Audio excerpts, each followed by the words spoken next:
Hi friends, how you all. Vlog start பண்ணுறதுக்கு அழகாக பூவை போட்டு ஸ்டார்ட் பண்ணலாம். ரொம்ப ரெஃப்ரெஷிங்காக இருக்கும். வாசலில் இதை அடிக்கடி பார்க்கும்போது நல்ல ஒரு ரெஃப்ரெஷிங் மைண்ட் கிடைக்கும். மோஸ்ட்லி ஃப்ளவரோட ஸ்மெல் ரொம்ப பிடிக்கும். பட் அப்படியே ஆப்போசிட்டாக சென்ட் யூஸ் பண்ணுறது சுத்தமாக பிடிக்கவே பிடிக்காது. டெய்லி இந்த மாதிரி பூ போட்டு வாசலை பார்க்கும்போது நல்ல தாட்ஸ் கிடைக்கும். ஸோ நான் பர்சனலாக இதை எப்பயுமே ட்ரை பண்ணுவேன். குட்டி பாப்பாவுக்கு தண்ணி ஊற்றுற பாட்டி நிறைய லெமன் இருக்குதுன்னு சொல்லிட்டு லெமன் பிக்கிள் தான் ரெடி பண்ணியிருந்தாங்க. அதில் கொஞ்சமாக தண்ணி இருக்கவே இந்த மாதிரி பிளேட்டுக்கு ட்ரான்ஸ்ஃபர் பண்ணி படிக்கட்டு கீழவே பரப்பி வைக்க சொல்லிட்டாங்க. அதனால் இன்றைக்கி பரப்பி வச்சுட்டு ஈவினிங் போல் பார்க்கலாம் அப்படின்னு சொல்லிட்டு பரப்பி வச்சுருக்கேன். தண்ணியெலாம் நல்லா ட்ரை ஆனதும் தாளிச்சிக்கலான்னு சொன்னாங்க. எனக்கு பர்சனலாக ஊறுகாயெலாம் ரொம்ப பிடிக்காது. பட் எப்பயாச்சும் டெம்ப்டிங்காக இருக்கும்போது ஒரு சின்ன பீஸ் அளவுக்கு சாதத்து கூட சாம்பார் ரைஸ் ஏதாச்சும் வெரைட்டி ரைஸ் அப்படிங்கும்போது அப்போ கொஞ்சமாக எடுத்து யூஸ் பண்ணிக்குவேன். நிறைய பேருக்கு மில்லட்ஸ்னால் ரொம்ப என்னன்ட்டு கேட்குற அளவுக்கு ஆயிடுச்சு. ஆனால் இதெல்லாம் தான் இதுக்கு முன்னாடி இருந்தவங்க 80ஸ்க்கு முன்னாடியே அவங்க யூஸ் பண்ண விஷயம். ஆனால் இதெல்லாம் இப்போ நமக்கு புதுசாக பார்க்குற மாதிரி இருக்குது. கருப்பு கவுனியில் நைட்டே ஊற வச்சுருந்தேன். மெஷர்மெண்ட்டு பார்த்திங்கன்னா 1 கப் கருப்பு கவுனிக்கு 1/4 கப் அளவுக்கு உளுந்து சேர்த்துருக்கேன். கொஞ்சமாக வெந்தயம் சேர்த்துக்கலாம். இது ஓவன் ஊற வச்சு எடுத்துக்கலாம். அப்படி இல்லைனாலும் மார்னிங் போல் 7:30 8 o'clock எழுந்திரிச்சதும் காஃபி குடிச்சிட்டு அந்த டைம் நீங்கள் ஊற வச்சு எடுத்துக்கிட்டாலும் ஈவினிங் 4 மணி போல் அரைச்சிடலாம். ஒரு 8 hours ஊறினா போதும், நல்லா ஊறி வந்துடும். அரைக்கும்போது கண்டிப்பாக ஜார் சூடாகும். நான் 3-4 வாட்டி அரைச்சி பார்த்துட்டேன், நல்லாவே சூடாகிடுது. ஸோ கேப் விட்டு 2-3 பேட்சாக அரைச்சி எடுத்துக்கோங்க.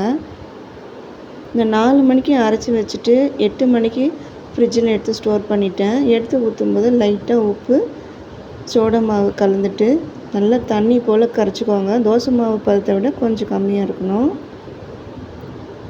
சூப்பராக ஆப்பம் வந்துடும். இது கூட நீங்கள் தேங்காய் பால் இல்லாட்டி கார சட்னி எது வேணாலும் ட்ரை பண்ணலாம். சூப்பராக இருக்கும். ஒயிட் கலரில் பார்த்துட்டு பிங்க் கலரில் திடீர்னு ஒரு தோசை எடுத்துகிட்டு வந்து கொடுத்தா குட்டி பாப்பாலாம் சாப்பிட ரொம்ப கஷ்டப்படுறாங்க. பட் என்ன பண்ணுறது, இது தானே ஹெல்த்தியும் கூட. பட் பசங்களுக்கு அதெல்லாம் பிடிக்கவே மாட்டேங்குது. என்ன சொன்னாலும் அந்த ஒயிட் தோசை தான் அதிகமாக விரும்புகிறாங்க. ஸோ பவந்தி குட்டிக்கு மட்டும் ஒயிட் தோசை தான் போட்டு கொடுத்தேன். நம்ம கையால் எது வச்சாலும் சூப்பராக வந்துடும். அதே மாதிரி தான் தண்ணி ஊற்றுற பாட்டியும் சுண்டைக்காய் வச்சுருந்தாங்க. நான் ப்ரெக்னெண்ட்டாக இருக்கும்போது முருங்கை இலைக்கு ரொம்ப கஷ்டப்பட்டேன். முருங்கை இலையே கிடைக்காது. அதனாலேயே நான் முருங்கை மரமே இங்கேயே வச்சுருங்க, இருக்கிறது ரெண்ட் ஹவுஸ் தான், இருந்தாலும் ஒரு சின்ன ஆசை தான், சரி வச்சுட்டேன். வச்சு அவங்க கையிலே வைக்க சொன்னேன். சூப்பராக வந்துடுச்சு. இலைக்காக வச்சுருக்கேன். இந்த சுண்டைக்காய் பார்த்திங்கன்னா இதுக்கு முன்னாடி 1 கிலோ அளவுக்கு காய்ச்சது. நான் என் அம்மா அக்காலாம் ஷேர் பண்ணிக்கிட்டோம். இதே மாதிரி இப்போ 1.5 கிலோ அளவுக்கு காய்ச்சிருக்கு. இன்னமும் கொஞ்சம் பிஞ்செல்லாம் கூட இருக்குது. பார்க்கும்போது நம்ம கையில் வச்சு ஒரு பொருள் வரும்போது அவ்வளோ ஒரு ஆசையாக இருக்கும். கொஞ்சம் போல் ஜிஞ்சர் கார்லிக் பேஸ்ட்டு தான் ரெடி பண்ணியிருந்தேன். நான் அப்பப்போ தான் அரைச்சிக்குவேன். இது கூடவே மஞ்சள் தூளும் எண்ணெயும் சேர்த்து ஸ்டோர் பண்ணுவாங்க. இது நான் 3 நாளுக்குள்ளவே அரைச்சி காலி பண்ணிவிடுவேன். நிறைய நாள் நீங்கள் ஸ்டோர் பண்ணுற மாதிரி இருந்தால் தாராளமாக மஞ்சள் தூள் ஆயில் எல்லாம் மிக்ஸ் பண்ணி ஃப்ரிட்ஜில் வச்சுக்கலாம். இப்போ மில்லட்ஸ் நிறைய சூப்பர் மார்க்கெட்லலாம் அவைலபிளாக இருக்குது. வரகு, சாமை, தினை, குதிரைவாலி இந்த மாதிரி நிறைய சொல்லிகிட்டே போகலாம். நான் வரகும் சாமியும் சேர்த்து ஒரு டைம் அரைச்சிக்குவேன்.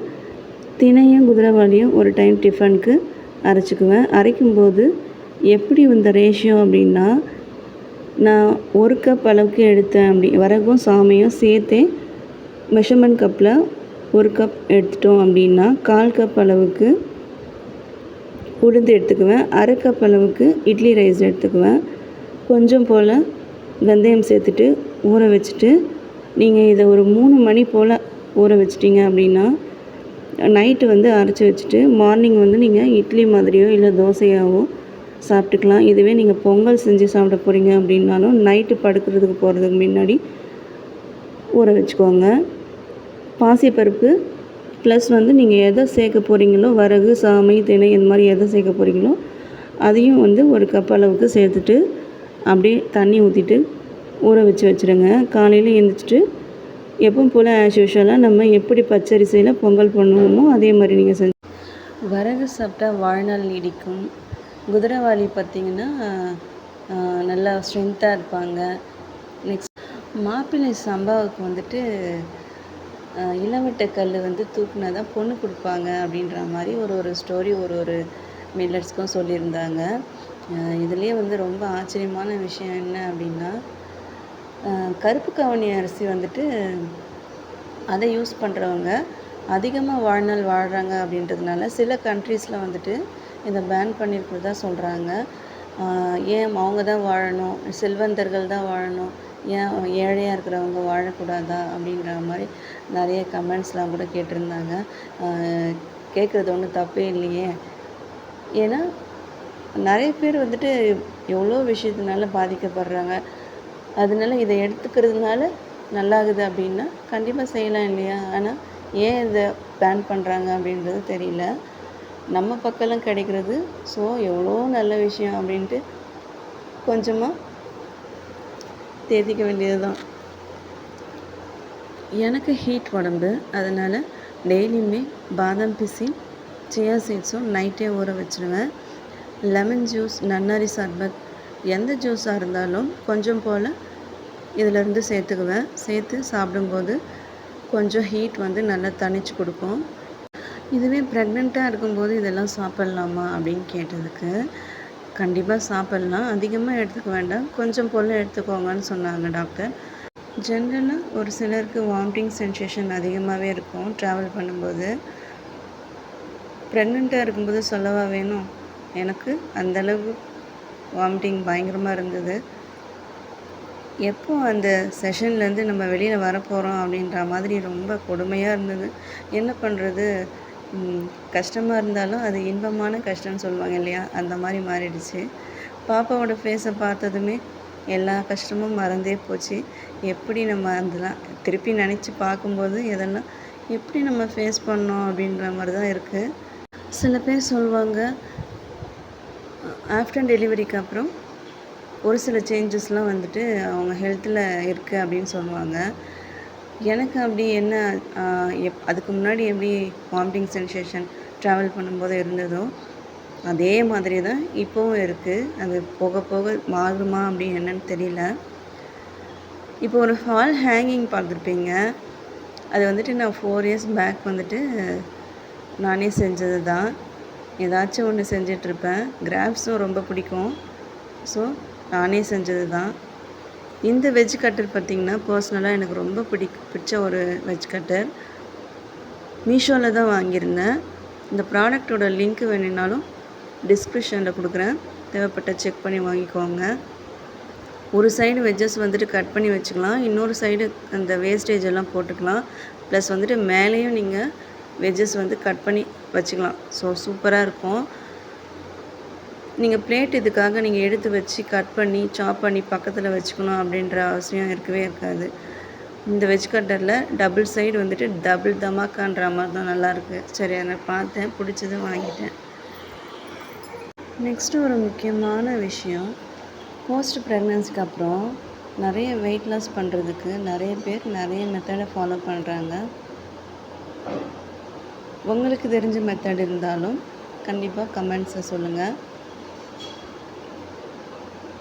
நான் இப்போது பூசணிக்காய் தான் டெய்லி வெறும் வயிற்றில் குடிக்க சொன்னாங்கன்ட்டு ஜூஸ் எடுத்து குடிக்கிறேன். அது கூடவே கொஞ்சமாக இஞ்சி சேர்த்து அரைச்சி குடிக்க சொன்னாங்க. ஸோ எந்த ஸ்வீட்டும் இல்லாமல் அப்படியே அரைச்சி ஃபில்ட்ரு பண்ணி குடிச்சிட்ருக்கேன்.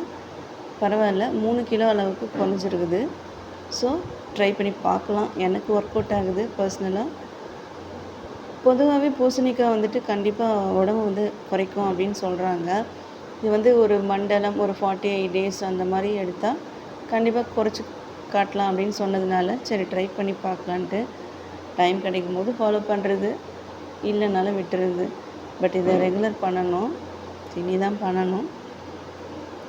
கிருத்திகைக்கு தான் சாமி கும்பிட்றதுக்காக இன்றைக்கி சமையல் பண்ணிவிட்டு ஸோ விளக்கெல்லாம் ஏற்றி சாமி கும்பிட ஸ்டார்ட் பண்ணிட்டேன். எப்போவுமே இந்த ஆடி மாதம் வந்தாவே ஏதாச்சும் சாமி கும்பிட்ற விஷயத்தில் தான் கான்சன்ட்ரேஷன் போயிட்டே இருக்கும். ஃபஸ்ட்டு வந்து கூழ் ஊற்றுவாங்க, அதுக்கப்புறம் வெள்ளிக்கிழமை கும்பிடணும், கிருத்திகை அமாவாசை அப்படின்ட்டு இந்த மாதம் முழுக்கவே சாமி கும்பிட்ற ப்ராசஸ் தான் அதிகமாக இருக்கும். எங்களுக்கு வந்து குலதெய்வம் கோயில் ஆரணி பக்கத்தில் தான் இருக்குது. ஸோ நாங்கள் மலையோடு இருக்கிற ஒரு கோயில் தான் நாங்கள் போகிறோம். உங்களுக்கு அந்த இடம் எங்கே அப்படின்ட்டு தெரிஞ்சதுன்னா கண்டிப்பாக கமெண்ட்ஸ் பண்ணுங்கள். யார் கரெக்டாக ஜட்ஜ் பண்ணுறீங்கன்னு பார்ப்போம்.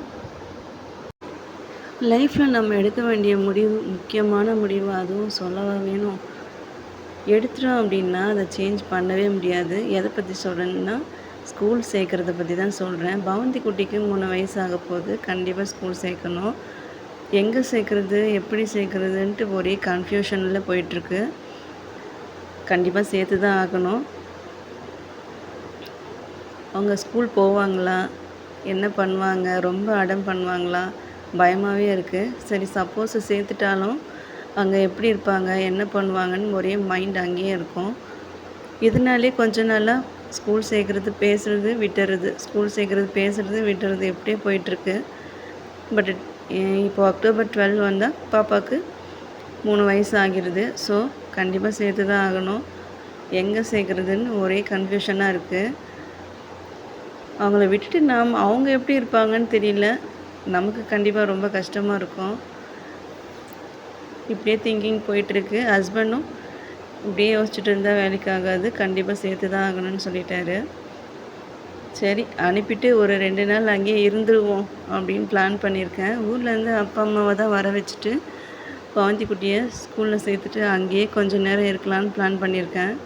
அவங்க எப்படி போகிறாங்கன்றதை பொறுத்து தான் ஸ்கூல் விஷயம் எப்படி இருக்குமா மாறுமான்னு டிசைட் பண்ணணும். லைஃப்பில் நம்ம எடுக்க போகிற முடிவு தான் அவங்களோட லைஃப்பை டெவலப்மெண்ட்டுக்கு யூஸ்ஃபுல்லாக இருக்கும். பிகாஸ் ஏன் சொல்கிறேன்னா பாப்பா வந்துட்டு வெளியில் அதிகமாக யார்கிட்டையும் பழக மாட்றா. அதுவே ஒரு பயமாக இருக்குது.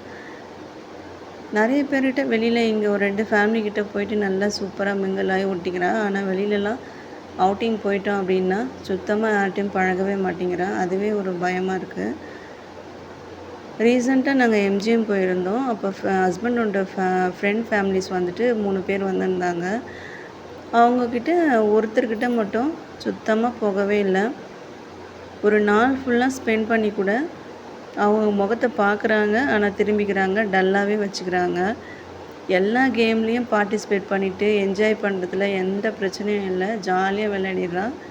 பட் யார்கிட்ட பேசணும் அப்படின்னா மட்டும் முகம் தூக்கி வச்சுட்டு பேசவே மாட்டேங்கிறா. ரொம்ப அப்செட் ஆகி டல்லாகிடுறா. ஸோ இதை நினச்சா தான் கொஞ்சம் கஷ்டமாக இருக்குது. மற்றவங்கக்கிட்ட எப்படி ஒட்டி பேச போகிறா அப்படிங்கிறதே ஒரு சேலஞ்சாக இருக்கும் போல். வீட்டில் ஆனால் பயங்கர அட்டகாசம் பண்ணுவாங்க. அப்படியே வெளியில் வந்துட்டேன்னா ஆப்போசிட்டாக பண்ணுவாங்க. அவளுக்கு ரொம்ப பிடிச்ச விஷயம் கோயில் போகலாம், இல்லை பார்க் போகலாம், இல்லை கேம் விளாட்றதுலாம் ரொம்ப இன்ட்ரெஸ்ட் காட்டி போகிறது வர்றதெல்லாம் நல்லா பண்ணுறா. பட் இந்த ஸ்கூல் விஷயத்துலேயும் மற்றவங்கக்கிட்ட பழகிற இந்த ஹேபிட்ஸை வந்து எப்படி அவள் சேஞ்ச் பண்ணி நடந்துக்க போகிறான்னு நினச்சாவே பயமாக தான் இருக்குது. நான் வியர் பண்ணிக்கிற சாரீ வந்துட்டு சாமி கும்பிட்டு ஃப்ரைடே கும்பிட்ட சாரீ தான். ஸோ இந்த சாரியில் தான் வந்துட்டு கோயில் போகலான்னு டிசைட் பண்ணிவிட்டு எல்லோரும் கிளம்பியாச்சு. நான் சொன்ன மாதிரி இது மலையோர பக்கத்தில் இருக்கிற கோவில் தான். தெரிஞ்சவங்க கமெண்ட் பண்ணுங்கள். ஆரணி நியர் இருக்குது. கோவில் வந்துட்டு ரீச் ஆகிட்டோம். கோவில் அப்படின்னாலே நிறைய கடைங்க தானே இருக்கும். அந்த கடையில் பர்ச்சேஸ் பண்ணது தான் இதெல்லாம். ரொம்ப சாஃப்டாக நிறைய வெரைட்டிஸ் இருந்துச்சு. எனக்கு பிடிச்ச மாதிரி பேண்ட்ஸு கொஞ்சமாக குட்டி பாப்பாங்களுக்கும் எடுத்தேன். அவங்களுக்கு பிடிச்ச மாதிரி பிரேஸ்லெட், பேண்டு, நெயில் பாலிஷ், பொண்ணுங்களுக்கு பிடிச்சதே அது தானே, அதெல்லாம் பர்ச்சேஸ் பண்ணிவிட்டு நைட்டு டின்னர் வந்துட்டு அங்கே நாங்கள் சாப்பிடவே இல்லை. டைம் 1 ஹவர் ட்ராவல் தான். ஸோ நாங்கள் அப்படியே ரிட்டர்ன் வந்துட்டோம். வீட்டுக்கு வந்து தான் இட்லி ஊற்றிட்டு ஆஸ் யூஷுவல் தேங்காய் சட்னி செஞ்சு சாப்பிட்டுட்டோம். கோயில், திருவிழா, இந்த ஷாப்பிங் அப்படின்னா ரொம்ப ரொம்ப ரொம்ப எனக்கு ரொம்ப பிடிக்கும். கண்டிப்பாக ஷாப்பிங் பண்ணாமல் இருக்கவே மாட்டாங்க. பொண்ணுங்களுக்கு பிடிச்ச ஒரே விஷயம் ஷாப்பிங் ஷாப்பிங் ஷாப்பிங் தான். அன்னெசரியாக எந்த க்ரீமும் நான் யூஸ் பண்ண மாட்டேன். ஸோ வீட்லேயே ப்ரிப்பேர் பண்ண ஹோம்மேடாக யூஸ் பண்ணுறேன். ஒரு சில ஃபேஸ் மாஸ்க் யூஸ் பண்ணுவேன். அப்படி இல்லைன்னா முல்தானி மெட்டி ஹெர்போதயா ப்ராடக்ட்டு தான் யூஸ் பண்ணிகிட்டு இருந்தேன். ரீசெண்டாக அந்த ப்ராடக்ட்டு தான் யூஸ் பண்ணுறேன். சூப்பராக இருக்குது. இதில் 10 பேக்கெட்ஸ் இருக்கும். தனித்தனியாகவே இருக்கும். நீங்கள் ஒரு பேக்கெட் எடுத்தாவே 2 நாள் யூஸ் பண்ணலாம். இதில் வந்துட்டு ரோஸ் வாட்டரை ஆட் பண்ணி யூஸ் பண்ணுங்கள். சூப்பரான பெனிஃபிட்ஸ் இருக்குது இதில். ஜஸ்ட்டு அப்ளை பண்ணிவிட்டு ஃபேஸ் வாஷ் பண்ணிக்கோங்க. இதை எப்படி யூஸ் பண்ணணும் அப்படின்னா, ஃபஸ்ட்டு இந்த முல்தானி மெட்டி பவுடரை வந்துட்டு கொஞ்சமாக சேர்த்துக்கோங்க. அது வந்துட்டு நீங்கள் 2 நாள் யூஸ் பண்ணலாம்.